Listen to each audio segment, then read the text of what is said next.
You're a failure. You're no longer my daughter or anything to me. Don't ever come back home. Let someone else take care of you. Ava, shocked by the loss of her beloved husband and the disownment by her father, Joseph, burst into tears right there.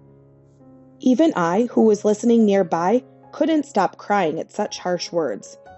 That's terrible. After saying what he wanted, Joseph left the scene despite it being in the middle of the funeral. Seeing Ava standing there stunned. Excuse me, may I speak with you? Huh? Right after this, my heart ached, learning the truth from Thomas's colleague. When I told Ava, I see, it's okay, I've been holding back all this time. He was my only dad, but I won't hesitate anymore. For Thomas, I need to move forward.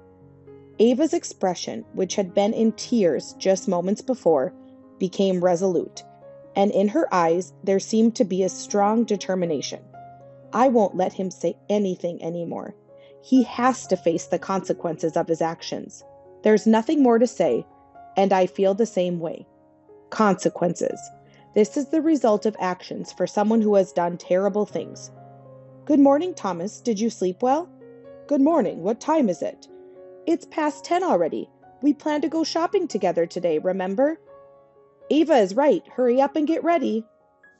I am Evelyn, 62 years old, and the one who is groggily waking up is my son, Thomas. Looking at him with tender eyes is Thomas's wife, Ava. Last night, my eldest son and his wife stayed over for the first time in a while. They've both been busy with work and couldn't visit often, but they came over after things calmed down at work. My son Thomas has always been earnest and kind since he was little, and that hasn't changed. When I lost my husband 10 years ago, Thomas was just 17. Back then, I tried to act strong and not let Thomas know how shocked I was at losing my husband, but he quickly realized I was forcing myself. I'll take on the role of chief mourner.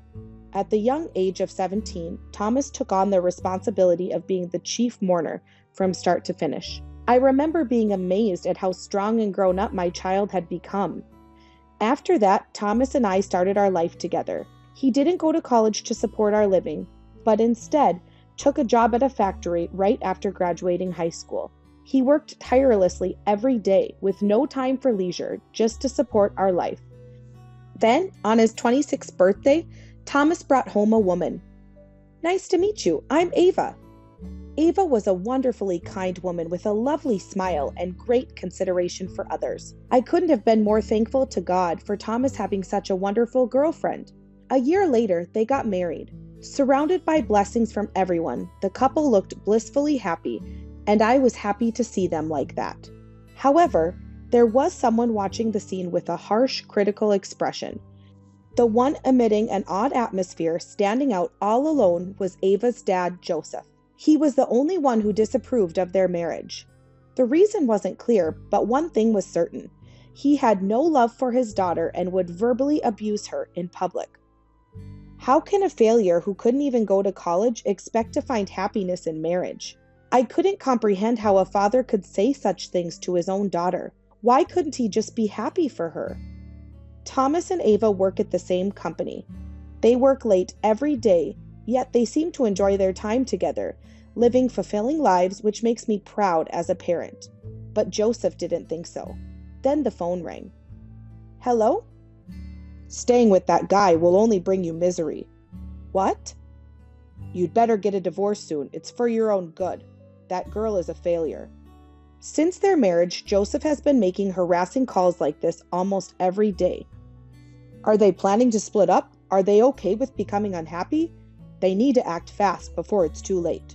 Such a terrible father. How can someone not wish for their own daughter's happiness, despite how wonderful they are together? Thomas, are you ready? We should leave soon, or it'll be past lunchtime. Sorry to keep you waiting. I'm ready. Then let's go. Perhaps Joseph never experienced such simple everyday moments. That might be why he says such awful things. It's quite sad. Just as I was thinking this, our doorbell rang. Oh, who could that be? Ava reached for the doorknob. Evelyn, I'll get it. Yes, who is? Dad, why are you here? To our surprise, Joseph had come to our house unexpectedly. I'm coming in." Saying this, he entered and sat down on the living room sofa, behaving as if it were his own home, which left us stunned. "Come here, quickly." Hearing his voice, we nervously hurried to the living room, where he said, "When are these two going to divorce, or did my words not get through?" "Dad, please stop." "Stop? I'm worried, you know. I'm worried that a failure like you is going to make someone else miserable. If you want me to stop, then get into college first." What had he come for? Just to say such things? In front of me and Thomas, he kept hurling abusive words at Ava, one after another. His harsh words made me raise my voice involuntarily. "How can you say such things to your own daughter? Don't you realize that after you divorced her mother, she took care of everything at home? She didn't go to college because she was working part-time jobs to support the family." But my words were ignored. "I come here out of concern, and you defend a failure? That makes you a failure too. So that means your son is a failure too. At least now I know you're worthless as a person and as a parent." At his unbearable insults, I was about to slam the table in anger when suddenly, Ava, who had been silent all this time, stood up. In that moment, "Stop it!" At Ava's words, Thomas's movements slowed. I could see tears streaming down Ava's eyes. "Stop wasting your time with this nonsense. At least educate your child properly." With those words, Joseph left the house. A fortnight after that nightmarish day, my eldest son and his wife came over for a visit in the morning. We spent the day tidying up the room, cooking lunch, and watching movies. It was as if the previous nightmare was a lie, and we were enjoying a peaceful time. Then Ava said, "I'm an only child, so I've never done things like this before. I'm really enjoying it now." "Really? That's great to hear." Thomas showed a happy face at her words. While we were enjoying this calm moment, a phone call came. "I'll get it." Thomas answered the call and after a word or two quickly hung up. Who was it? But he only replied, "It's okay." And that's all he would say. Then, with a thoughtful look on his face, he said, "I need to step out for a bit." Saying this, Thomas left for somewhere. Ava and I exchanged glances, noticing his unusual demeanor. At that moment, an indescribable anxiety struck us both. 2 hours passed and Thomas still hadn't returned. While we waited anxiously, a call came to my mobile from an unknown number. "Hello?" The call was from a hospital, and the news they delivered was shocking. My hand holding the receiver trembled, and I was at a loss for words. I instinctively turned around and my eyes met Ava's. At that moment, Ava seemed to sense something and looked down. 30 minutes later, at the hospital, we saw Thomas lying quietly on a hospital bed, his face covered in wounds. He had been in a traffic accident, hit by a car while crossing the street. While the police explained the situation, Ava repeatedly spoke to her beloved husband, but he remained still. All I could do was silently embrace Ava's shoulder. Confronted with this unbelievable reality, we were utterly exhausted. Time just passed by. Then I heard a familiar male voice. "I told you so. Should have listened to me." Ava was on the phone. Despite everything terrible he had said, she couldn't keep silent about her husband's death to her father. Glaring with her eyes red and swollen, "How can you say something like that?" Ava asked. "Huh? What's with that look? Blame your own life if you have complaints. It just shows that was the kind of life he had." Laughing, he walked away. Afterwards, we each returned to our homes. I sat on the sofa, motionless, and waited for morning to come. A few days later, Thomas's funeral was held. Relatives, friends, and colleagues gathered to mourn Thomas. There were people sobbing and crying, some holding back tears while looking at Thomas's portrait, and Ava, who was crying more than anyone. In the midst of everyone's deep sorrow, I was the only one who didn't shed a tear, watching over Thomas's last moments. Then, during the funeral, amidst Ava's loud crying, "Come here." Joseph, despite it being the funeral, took Ava outside. Feeling anxious about Joseph's irrational behavior during the funeral, I followed them. As I approached the courtyard outside, I heard voices. Getting closer, I heard, "Stop crying already. It's all your fault that this happened. If he hadn't married you, none of this would have happened." At Joseph's words, so unlike those of a father, I was on the verge of losing my patience. A failure like you is no longer my daughter or anything to me. Don't ever come back home. Let someone else take care of you.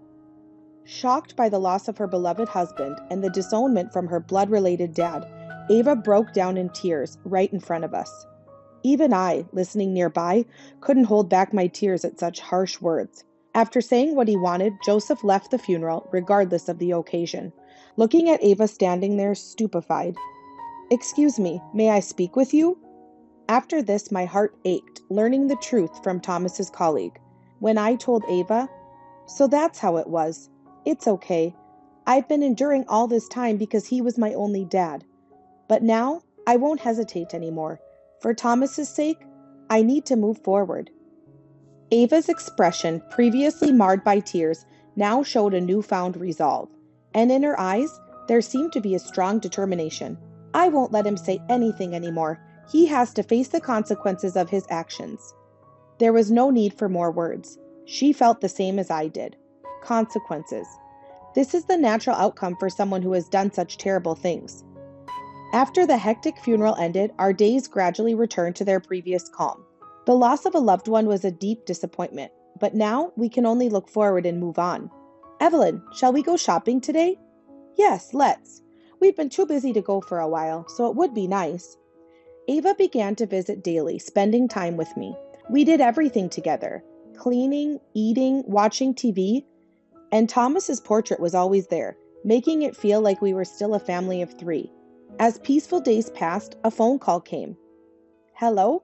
"It's me. Put Ava on." It was a call from Joseph. "What do you want with Ava?" "It's none of your business. Just put Ava on." Joseph was still being overbearing as usual. It was time to let him know things were different now.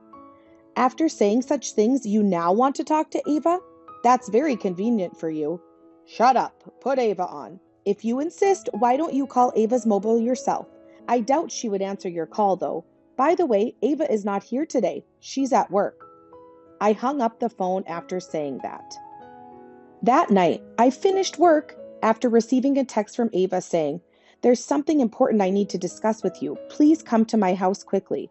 I replied, 15 minutes later, "So what is the important thing you wanted to talk about?" "Actually, there's something I haven't told Ava yet." It was something I had learned from Thomas's colleague during the funeral. I hadn't told her right away because I was worried about Ava's mental state. She was shocked by the loss of her beloved husband, and I couldn't bear to add to her burden, so I waited until Ava was more settled. "I had a feeling you were hiding something, so that's what it was."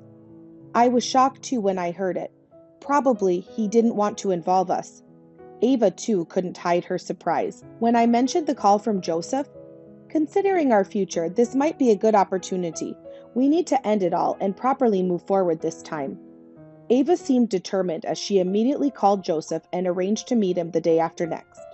After hanging up, Ava's face bore a strong expression of resolve. I knew then that there was nothing more to worry about. All that was left was to prepare to move forward. And 2 days later, "Well, I'm off then. Take care." Ava, as usual, headed off to work. Shortly after, a call came from Joseph, as if he had timed it. "Remember, it's tomorrow. Don't run away." I understand. Running away is out of the question. On the contrary, we are the ones who won't let you escape. It's been 3 months since Thomas passed away, and the time has come to give Joseph a harsh punishment. Are you ready? Yes, let's go. After finishing work, Ava met us at a nearby park, and we headed to Joseph's apartment. His apartment was in a luxury building located far away on distant land.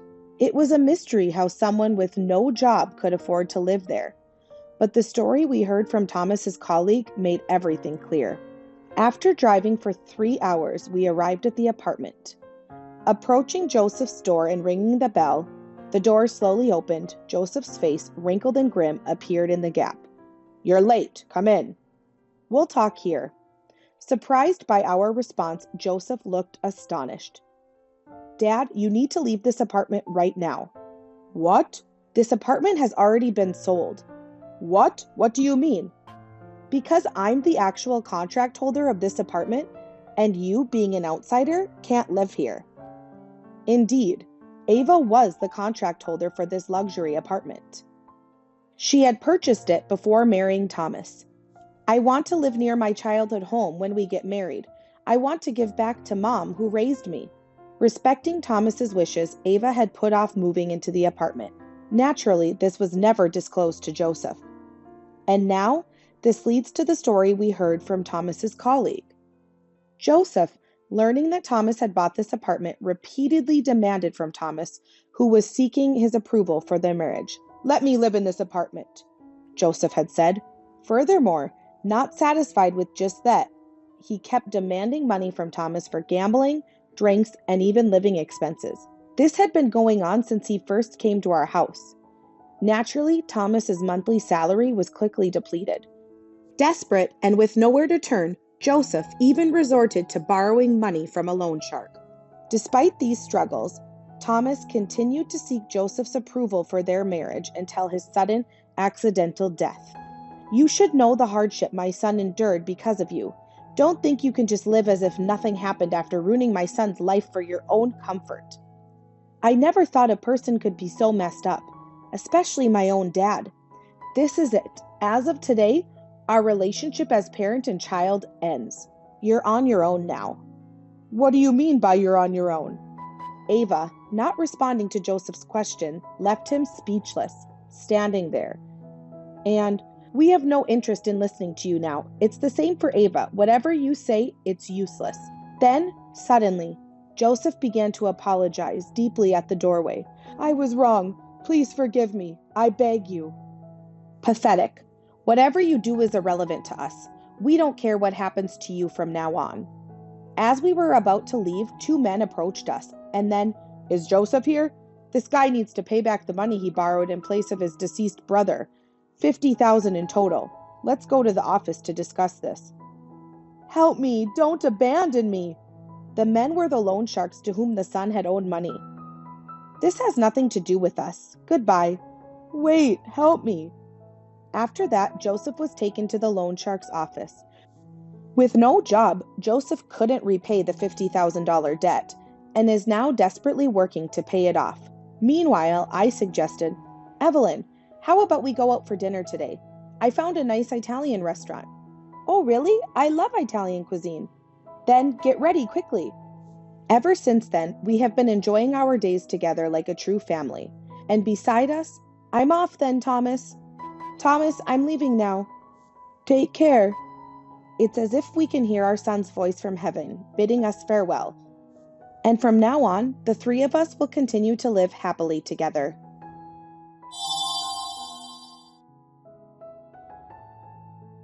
"That woman, she's always been a liar. Ha ha ha, cancer. How exaggerated. She just wanted to skip work." These were the words spoken by my sister Miranda's husband, Martin, and her mother-in-law, Susan. Miranda is not someone who would lie. I can attest to that, having spent 25 years with her. I utterly despise the two who could say such things to Miranda, who is suffering from cancer and urgently needs treatment. It was unforgivable. I felt a strong need to save Miranda. I am Savannah, 25 years old, working in sales since graduating from college. I managed to join my first choice company, so my mind is always occupied with work. "Savannah, did you do overtime again today? Don't overwork yourself and get sick." That's what my dad, who has been a company employee for many years, often says out of concern. Dad is kind, has a big heart, and generally doesn't sweat the small stuff. He rarely gets angry, but when he does, it's truly frightening. I remember pushing a friend during a fight in elementary school. The friend fell and got hurt. And it wasn't serious, but my parents were called to the school. I still remember how scary Dad was when he apologized to my friend's parents and later scolded me in the car. He didn't yell, but his angry face was unimaginable from his usually gentle demeanor. I had thought it was my friend's fault for the fight, but Dad must have realized my reluctant apology. After being scolded by Dad, I understood the severity of my actions and regretted them. Mom passed away from an illness before I entered elementary school. I don't have many memories of her. But Dad raised me with plenty of love while working, so I never felt lonely, even on his rest days. My sister Miranda, who is 5 years older, has always been the one I can talk to about anything. Despite the age difference, she has been like a friend and sometimes like a mom to me. Savannah, you've got someone you like, right? How did you know? I'm thinking about confessing. I could tell Miranda things I couldn't say to Dad. Miranda and I have never fought. I adore her. When she got engaged, it was to a tall, slender man with a refreshing smile, who looked great in a suit. He had visited our house a few times, and I had met him on those occasions, but I'm Martin, and I'm dating Miranda. Thank you for having me. He had visited our house a few times, and I had met him on those occasions, but he greeted me with a refreshing smile each time. She seemed so happy since she started dating Martin. I've been proposed to! Congratulations! I'm so happy for you! I cried when she told me about the proposal. I was a bit sad we wouldn't live together anymore, but overjoyed for her happiness. Dad felt the same. He cried when Miranda told him about our marriage. I'm sorry for the hardships I caused you since you were little. I'm happy you found happiness. Congratulations! Miranda and I were surprised to see Dad's tears, as we had never seen him cry before. When Mom passed away, Miranda was in elementary school. She used to go straight to the kitchen after school and learn to cook from Grandma, who occasionally visited. By middle school, she was making dinner as if it were the most natural thing. She never complained, even though I knew she missed out on playing with friends. Dad might have felt guilty about it. Later, Martin came to a family meeting. He brought sought-after sweets for me and a rare brandy for Dad. I thought he was perfect. I promise to make Miranda happy and never make her cry. Thank you. Martin greeted us politely. Dad also looked relieved. I felt confident that Miranda would be in good hands with him. I learned then that Martin was the heir to a prestigious hotel. After the greetings, they happily got married. Just before Miranda left home, I found out she was going to live with her in-laws. Are you sure that's okay? Won't there be harassment like in dramas? As newlyweds, wouldn't it be better if you lived alone? Savannah, you worry too much. Their house is big enough for them to have their own space. Did Susan seem like the type to harass her daughter-in-law? Indeed, I had met Martin's parents at the wedding, and both were very cheerful and friendly.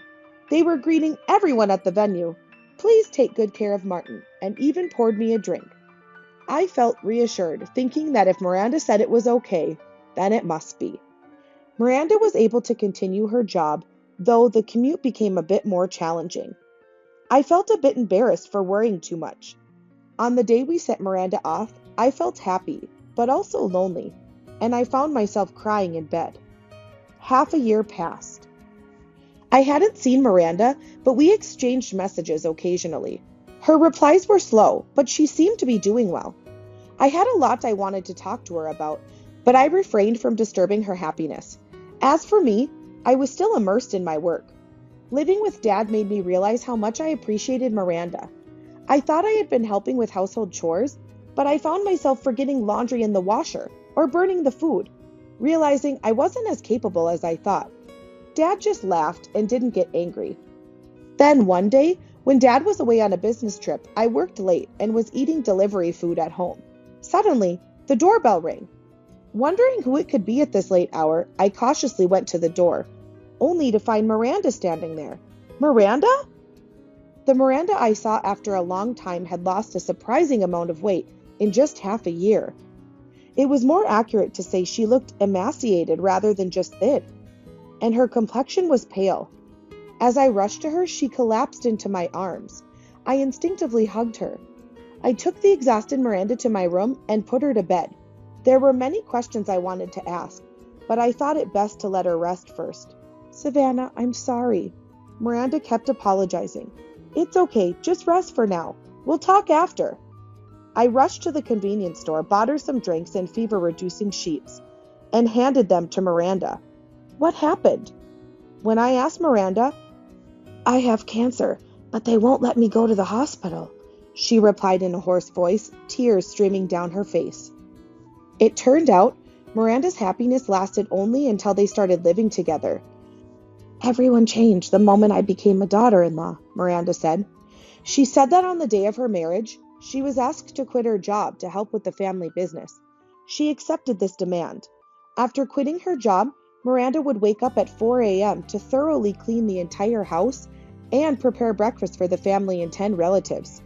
Then, she would help at the hotel until the evening, followed by making dinner for everyone, doing the laundry, and completing the remaining household chores, not going to bed until late at night. She was only getting about 3 hours of sleep each night, which made my overtime seem trivial in comparison. Moreover, she had no days off. Every day she faced bullying by Susan, who meticulously checked every household and work task. Martin, too, had changed drastically from his kind demeanor before marriage, becoming authoritarian. He didn't help Miranda against Susan's bullying, often siding with Susan and being harsh. Additionally, Miranda had a health checkup before quitting her job, where cancer was detected. Fortunately, it was found early, and she was told that immediate surgery could cure it. However, her family didn't believe her. She pleaded to be hospitalized for the surgery, but was forced to work from dawn till late night instead. I was overwhelmed by the sheer amount of information. Just hearing it all made me tear up. What? I don't understand. Why didn't you tell me? When I asked Miranda, a shocking answer came back. Miranda revealed that Susan and Martin checked her mobile phone daily and monitored all of her replies. She was told it was to ensure she wasn't slacking off in her household and work duties. That's why she couldn't ask for help. During our conversation, Miranda's bag kept vibrating with notifications. Is that Martin? Miranda nodded slightly. I'll handle it. Miranda, you rest for today. We'll go to the hospital tomorrow. I took Miranda's mobile phone to the living room. There were over 100 missed calls. When it rang again, I decided to answer. Hey, where did you run off to? Abandoning your duties? What a failure as a daughter-in-law. Martin? This is Savannah. Hearing my voice, Martin's tone changed. Oh, Savannah, long time no see. Can you pass the phone to Miranda? Why would I do that? Where's that intensity gone? Miranda can't come to the phone right now, Martin. You know Miranda has cancer, right? I wanted to yell at him, but I confronted him calmly instead. Funny girl. You believe Miranda's lies. She doesn't have cancer. She just wanted to avoid housework. What? On what basis are you saying she doesn't have cancer? Miranda arrived at my house completely exhausted and emaciated.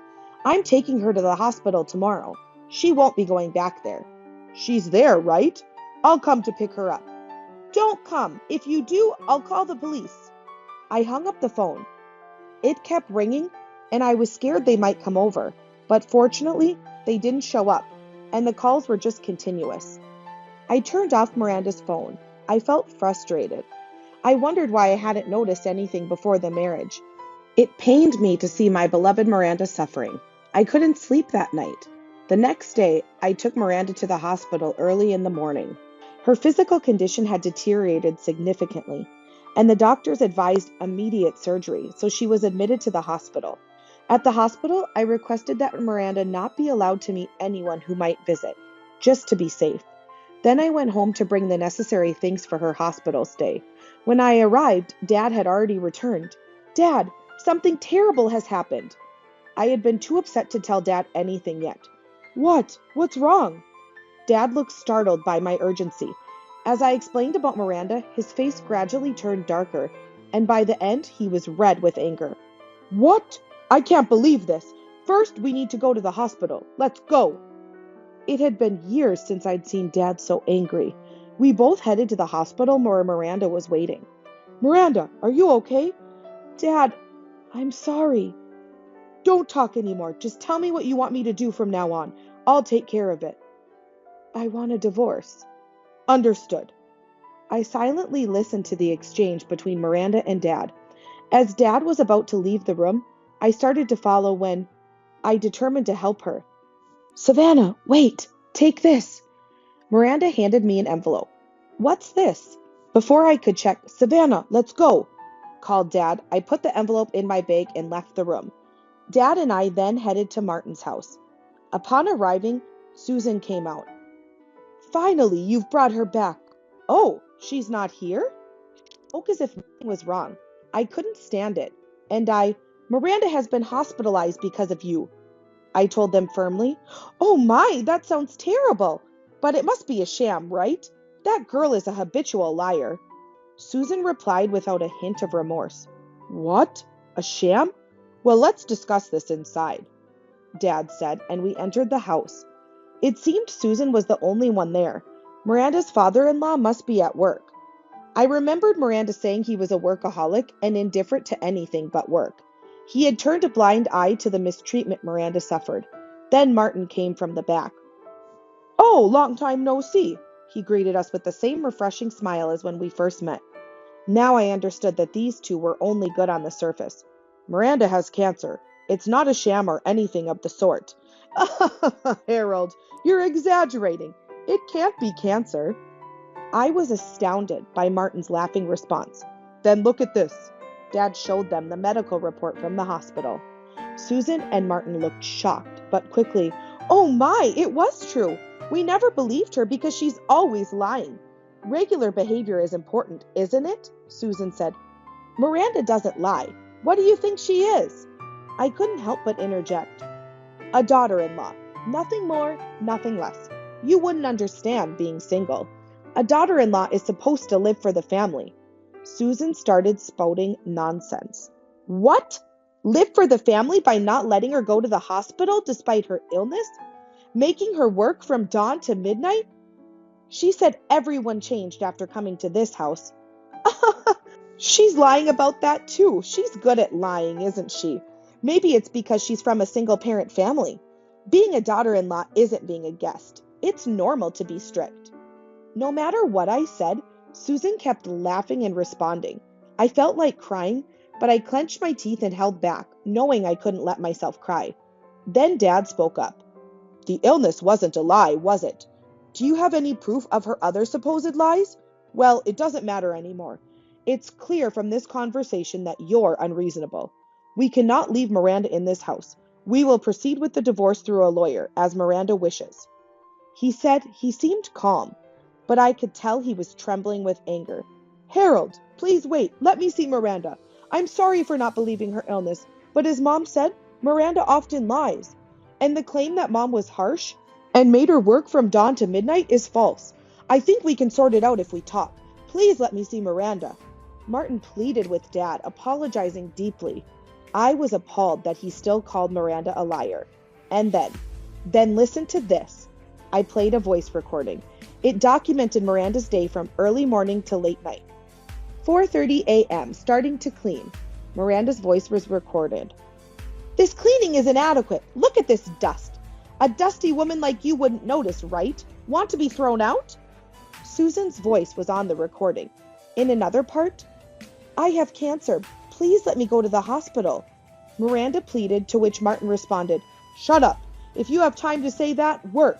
Maybe working hard will cure it. It was unbelievable. Susan and Martin were speechless, seemingly unaware they had been recorded. Now who is the liar? We'll be leaving. If you try to approach Miranda again, I will not forgive you. Dad said, and we left the house, heading back to the hospital. When we told Miranda about the discussion, Thank you so much. I'm so grateful for Dad and Savannah, she cried. It was because of your recording, Miranda, I told her. When we left the room, the envelope Miranda handed me contained the voice recorder. On the day Miranda fled to our home, she had hidden the recorder in her clothing. Miranda must have known that her in-laws would pretend not to know anything. She realized she needed evidence. Her previous job at a publishing house had given her access to a voice recorder. Knowing Susan and Martin, it was risky. There was no telling what they would do if they found out. It must have required a great deal of courage. It must have taken a lot of courage for Miranda to record everything in secret. Later, Dad found a strong divorce lawyer and the divorce was successfully finalized. I followed Miranda's example and recorded our conversation with Susan and Martin on my mobile phone. The fact that Miranda had cancer and they denied her medical care, coupled with the two recordings, enabled us to secure a substantial settlement in the divorce trial. The lawyer told us that the hotel run by Martin's family was in dire financial straits. They couldn't afford the settlement and asked to pay in installments. but the lawyer rejected the request without even consulting us. With the lump sum payment, it seemed only a matter of time before the hotel would close. Curious, I checked the hotel's reviews and found them to be quite low. It made sense to me. People like that couldn't possibly offer warm hospitality. A friend living near the hotel told me that neighbors had overheard our conversation with Susan on the day Dad and I visited. In a small town, rumors spread quickly, and it seems they were now viewed coldly by the community. Miranda's surgery was a success, and she was discharged from the hospital after about a month and a half. Looking a bit healthier than the day she had fled to our house, she decided to spend some time recovering at home, continuing outpatient treatments. I was happy that the three of us were living together again. I'm thinking of making Dad's favorite steak today. Oh, I'm looking forward to it. I can leave work early today, so I'll buy the ingredients on my way home. Miranda's cooking was incomparably delicious compared to mine. I couldn't be happier with our days filled with laughter as a family of three.